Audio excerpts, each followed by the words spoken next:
Well, we are finally here. Paper Mario Sticker Star. This is a game that is very popular in the Mario community. So with the videos I make on this channel, they're usually games that are usually the mixed ones or the more positive ones. But with this one, this is one of the most infamous Nintendo games ever made. So for this occasion, I brought in a special guest and one of the biggest Mario fans of all time. Come on out, Reecee. Hello everyone, I hope you guys are having a fabulous day. Today I've come to join Connor to take a look at arguably the most controversial Mario game of all time. Now before we get things started, I think it's best to take a look at the development of the game before getting into the review. So a few years after the development of Super Paper Mario, Intelligent Systems went on to work for the next entry on the 3DS. With this new game, they intended to go back to the style of the first two games, and at E3 2010, they showcased a build of the game to showcase the 3D capabilities of the 3DS. This build appeared to be much more like the first two Paper Mario games, understandably, complete with a partner system and a lot of the classic character designs that fans have come to know and love. Interestingly, even with these early builds, it still has a mechanic similar to stickers, but it didn't have that significant of a role compared to the final one, which was at the time for this build used for puzzles only. Around this time, Kensuke Tanabe, the producer of the game, showed this build to Miyamoto, but long story short, Miyamoto thought it was too similar to the GameCube entry, so he requested for Intelligent Systems to shake things up. So they decided to focus more on the sticker mechanic and also the paper aspect with this new title, which unfortunately, with this new goal in mind, pretty much caused this game to be poorly designed as it is. Funnily enough, Miyamoto didn't even like the direction that this game was going in when Tanabe showed him a later build of the game, and they didn't even change it that much after that. But yeah, the development history of Sticker Star is pretty interesting, and if you want to see more about how this game was in early builds, you can check out the Paper Mario Beta Archive, which I and Thoughtful the Great 64 created on Twitter. And also, if you don't own a Twitter account, they also have a Discord server that you can join. But anyway, so with everything out of the way, let's get started.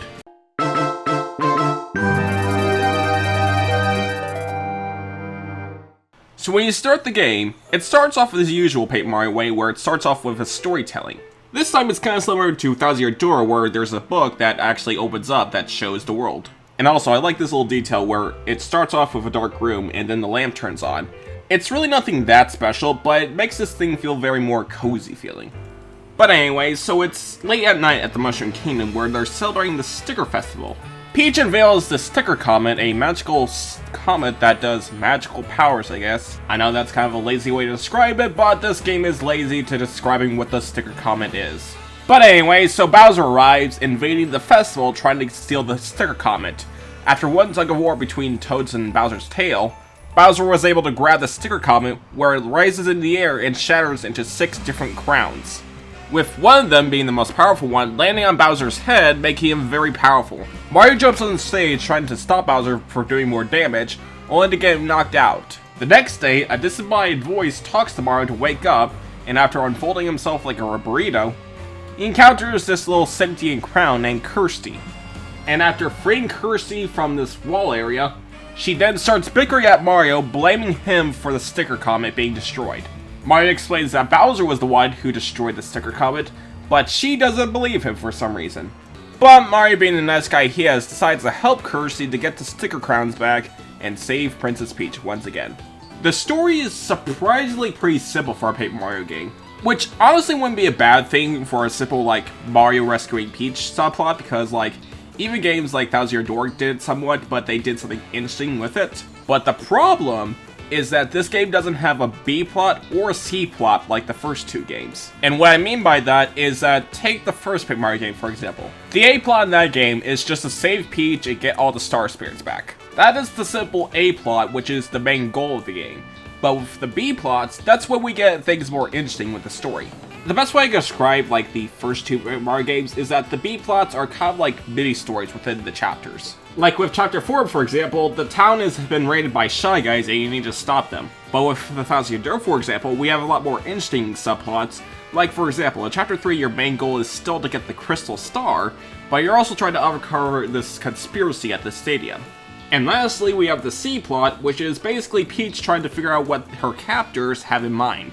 And with all of this together, it brings what a somewhat simple Mario Rescue Peach story into something that is way more interesting. So yeah, I don't really mind Peach getting kidnapped in a Paper Mario story, because that means that she also has a certain role. Which being is that since she's in enemy base, she'll know where the next location Mario needs to go, so she'll send him a message or something. But with Sticker Star, there's really not that much of a B plot or a C plot. The only time I can think of that there was somewhat of a B plot in this game was with World 3 with this Wiggler, where basically Kamek decides to take Wiggler and reduce him to a disembodied head with all of his body parts scattered around the area. Yeah, that's pretty much it with the story. It's pretty much a really simple Mario story. God, we're almost 7 minutes in this video and I haven't even talked about the gameplay yet.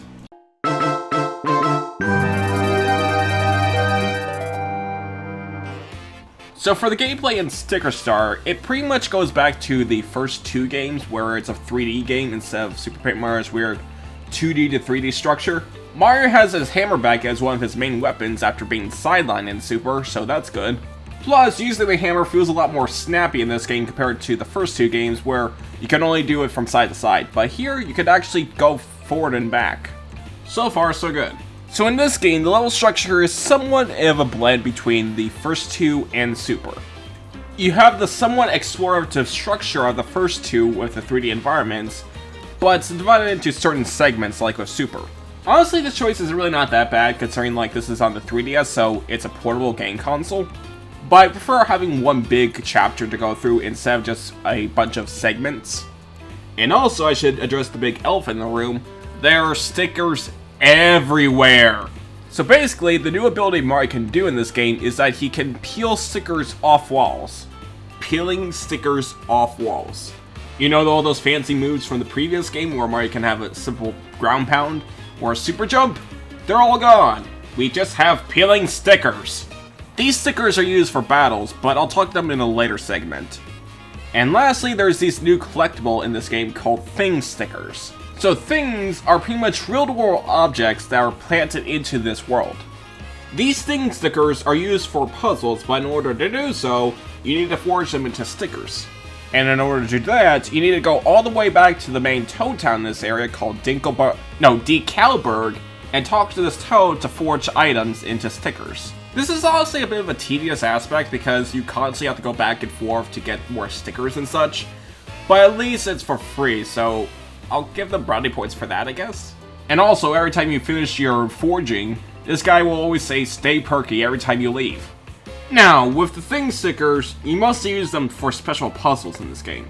And honestly, the concept sounds pretty good, but the problem is how it's executed. Like for example, the first Thing Sticker puzzle is pretty simple, like you use a fan for a windmill, that's pretty simple. But in World 2, this is when things get a bit more confusing. So in this section, there's a big tornado that's blocking the path. In order to do so, you'll need a Thing Sticker to stop the tornado. So for some reason, they thought that it was obvious that you need a vacuum cleaner to suck a tornado in. And not just that, but the confusion gets even more convoluted because there's also this special move you can do called paperization, where you take paper scraps and merge them into the world. Honestly, a fun concept, but the problem is that you need to find the certain right part, and for certain areas, it is nearly impossible. And at worst, it makes you defy common sense, like this one where you need to go through a certain quicksand area, which is told to instantly kill you to find a secret passage. And honestly, I could keep going on and on with that, but I think you get the idea. And it's also not just the puzzles, but also the pacing can be bad as well. The first world in this game is honestly pretty decent, but the second game was when things get really bad with the structure of the levels. But with the third one, it just drags so bad because how long this chapter is. As I said before, this world is the one where Wiggler loses all of his body parts, so you need to get him to get to the boss area. In order to do so, you need to find one of Wiggler's body parts, but it's really not that simple, because after you find him, he runs off to another area where you have to fight him, rinse and repeat. However, there are some things I do like about the gameplay, like the exploration. There's just something very fun just exploring these levels, trying to find the collectibles and such. And I'm not gonna lie, I did have somewhat of a good time filling out the museum in this game. And I know I just ratted out World 3 for being a bit very long, but there's some things I really like about it, like the exploration and the platforming in some sections. The only thing that just really hurts this world is just the length. It is just really too long, and the Wiggler hunt. However, there is just one big thing that just had to ruin this entire experience for a lot of people.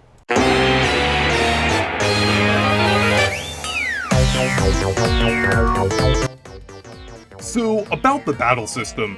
At first, it seems like it returns to the first two Paper Mario games where it's turn-based, but without any partners, Mario is going solo, unless you count that demon that follows Mario around that they call Kirsty. However, the more you battle, the more you realize how poorly made this battle system is. So Mario has his main two choices of attacking, like jumping, and his trademark hammer, which returns as Mario's main weapon after taking a bit of a backseat in Super Paper Mario. However, trying to fight enemies in this game isn't as simple as in previous games, because to attack one enemy, you're gonna need stickers, and the stickers are scattered all over the world. One sticker equals one attack for an enemy, and some stickers can allow you to attack multiple enemies at once.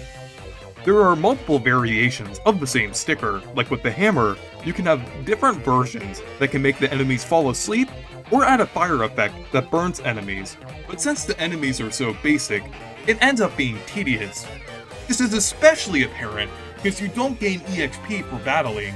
In fact, the only reward is coins, which is a resource that you can easily find if you explore, meaning that battling is completely worthless and waste your time and the stickers that you'll most likely want to save for a sudden mini-boss or the main bosses that you fight in each world. To add salt to the wound, these battles can let you run away from them, as they're the easiest way to defeat enemies. Unlike previous games, where when you flee from enemies, it stays there, and you have a brief moment to get away, but the cost of losing coins. The enemies in Sticker Star will just disappear.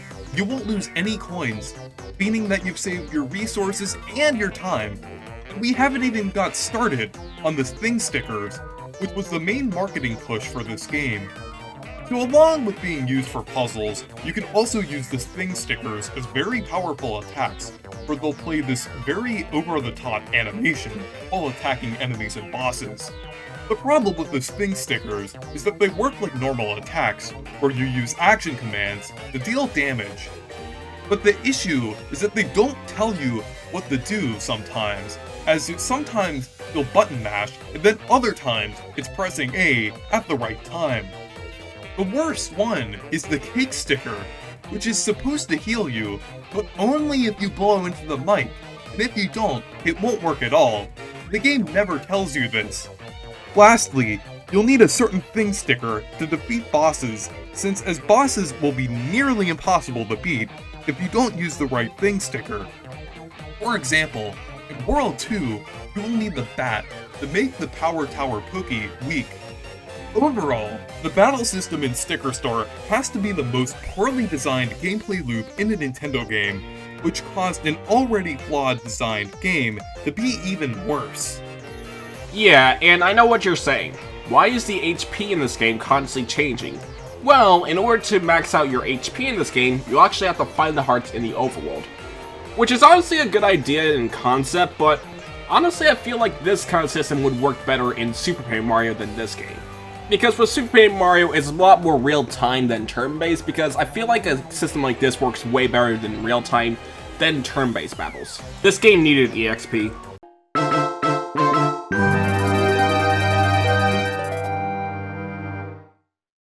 So we're 14 minutes in this video, and we have yet to talk about originality in this game.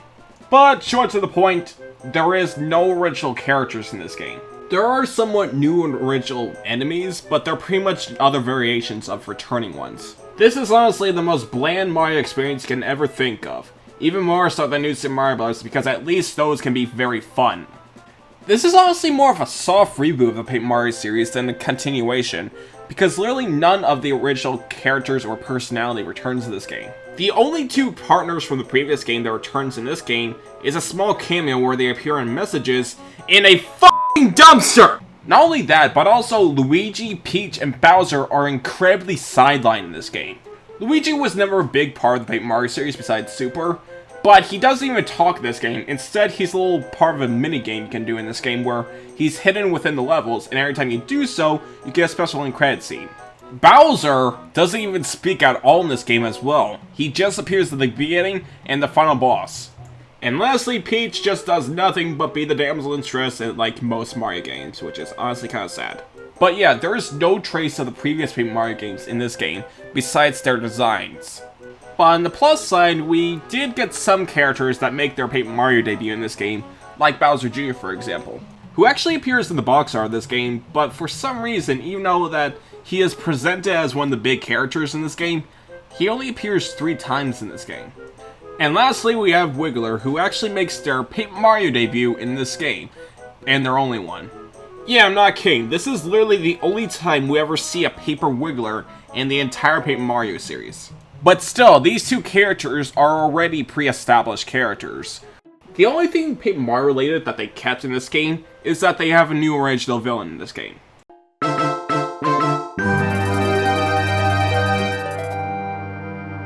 I think it's not a bold claim to say that Kirsty is definitely one of the most hated Nintendo characters of all time. Kirsty is Mario's partner throughout the game, kind of like Tippy in Super Paper Mario, but unlike Tippy, Kirsty is completely useless. You literally only use Kirsty for one of the moves, and that's pretty much it. There's this one section where you lose Kirsty and your hammer, and once you get your hammer, you pretty much don't have the paperization, but who really cares about that? Like, I'm not gonna spend 10 minutes in this video, in this entire section, just to rant about Kirsty, because there's really not that much to say about Kirsty. She's really nothing that special. She is designed to be the hint system in this game, but the hint she gives is completely useless. And at worst, she only gives you the hints if you have the certain item. And if you don't have the certain item, Kirsty will not give you the hint at all. I wish I could just talk about more about Kirsty, but there's really not that much to talk about her. She's just a really bad character, and pretty much just a massive jackass a lot of times.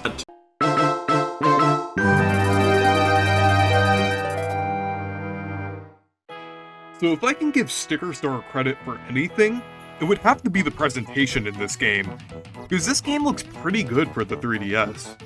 While I do prefer the storybook aesthetic they were going for in the early builds of the game, I can appreciate the dedication to the papercraft aesthetic, especially since they eventually found a solid footing with it in Origami King. While the environments do fall into the trappings of most modern Mario games, where it relies on the same biomes such as grass, desert, and snow, at least they do make everything feel lively, with some of the areas like in World 3, where the water in the game looks really good, and the snow worlds has a nice and cozy feeling to it. Yeah, and honestly I feel like adding Paper Mario to the 3DS was honestly a pretty good idea aesthetically wise, because the 3D effect really gives this game a really lively feeling. And not just that, but if there's one thing I think the newer games did better than the older ones, it has to be the soundtrack.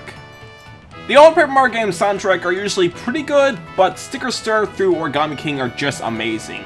Especially with World 4 and that cool snow theme world. And also I like how in the world map, every time you go to a certain world, the music changes to fit the setting. But I also have a funny story about the game's soundtrack. I have a sister who's a big fan of watching Disney Channel cartoons like Phineas and Ferb and The Owl House, but a show that she really enjoys is a show called Amphibia. Well, one night when I was playing Sticker Star, she thought I was watching Amphibia, but I was confused why. That's when it turns out that one of the main songs for Amphibia sounds kinda like the main theme of Paper Mario Sticker Star in terms of like the rhythm, like boom, boom, boom. I know this is a bit off topic, but I just thought it would be a funny story to talk about real quick. But yeah, even though like the gameplay structure is not in good quality, at least the game's presentation and soundtrack is. I highly recommend trying out the soundtrack in this game. It is honestly a real bop. And also,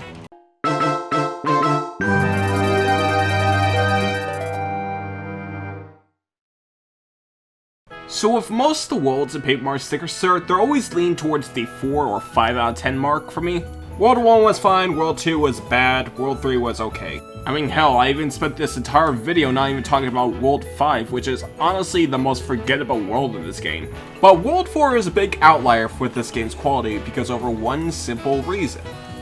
It's actually a pretty good chapter, and it's a really fun world. It still has some of the similar trappings to previous worlds, like with the battle system and such, but most of the time I had a really good time with this world. The aesthetic is really strong, and every section in this world sticks out because of our distinct features. With the easiest highlight of this area being the Haunted Mansion, which is honestly the best part of the game. You're constantly exploring the area trying to hunt down all the boos and steal them in this book. They even have a cool little callback to the beginning of the game where you're actually hunting down the boos same way as you are fighting toads. But yeah, World 4 in this game is honestly pretty fun. Honestly, if the game was more like World 4, I would honestly say that this would have been a pretty good time. Even though after this world it did fall down back to mediocrity.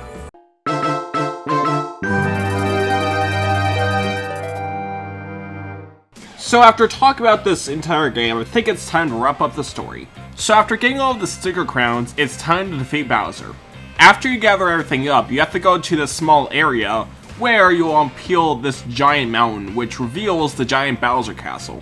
And just like that, we have the one more final what the f do I do in this game. So what you're supposed to do is go back to World 3 and meet with Wiggler, who eventually turn into a Flutter. Now with the ability to fly, Flutter will be able to take Mario up to Bowser's castle, only for him to get shot down by one of the air fortress. And after one challenging boss fight with Bowser Jr., it's time to fight Bowser. Not before fighting Kamek for one last time, and I should talk about the Kamek boss fights for real quick. So throughout the game, you'll find yourself fighting Bowser Jr. and Kamek. Bowser Jr. is pretty much a lesser version of Jr. Troopa. Kamek's main gimmick of boss fights is turning all your stickers into sandals. Yes, Bowser branded sandals. So instead of jumping on Kamek or hitting him with a hammer, you're pretty much just bitch slapping him with sandals. And honestly, this is probably one of the best boss fights in the game, just because over how humorous it is. But anyway, so after going through a small gauntlet area, which is just a carpet platforming section, the final levels in most Paper Mario games usually have like one final platforming challenge or something, but this is surprisingly pretty light. Although considering how vague a lot of these puzzles can be, maybe this is a bit of a blessing in disguise. But anywho, so Mario finds Princess Peach captured, and then Bowser appears. And I'll give it credit, this is unironically a really cool pose he does. But anyway, so after that cool pose, Bowser begins the boss fight. Yes, just like that. Bowser does not speak in this game at all. Not even a wisecracking remark, he just appears and then starts wanting to fight. I guess his anger management said he needs to take a vow of silence, I don't know. Please work with me, game. But anyway, so the final boss commences, and it's a 3-phase boss fight. The first phase is pretty much just him with a bunch of enemies. You can actually seal the gates where the enemies come through if you have a certain sticker. The next one is this giant Thwomp that has a weakness where, if you tackle it and use the scissors, he'll go down instantly. And lastly, the lava bubbles appear, and all you have to do is just use an ice thing ability, and then they all freeze. Ending things off with a simple chain jump that Mario needs to reflect, where he gets knocked off the castle. But it's not over yet, because there's one more final form for Bowser, where he turns into this giant cardboard monster of himself. And this is where the true final battle happens, where it turns out Mario is completely weak against Bowser with this giant Mega Crown, so Kirsty does the noble thing and sacrificing herself, freeing us from her nagginess. And after sacrificing the Karen, Mario becomes super powerful. And I gotta give credit, this final boss is a f***ing jam. It honestly kind of carries the final boss for me because it's honestly a kind of decent final boss. All you have to do is just blast all your thing abilities. And you better not die, otherwise you have to go back to the first phase of Bowser's boss fight all over again. I found that out after watching one of my favorite streamers, Derek Bender, do a Paper Mario Sticker Store stream. And I've gotta say, I really felt his anger watching this. Nope, I'm gonna lose. Yep, I tried to go for the excellent and failed.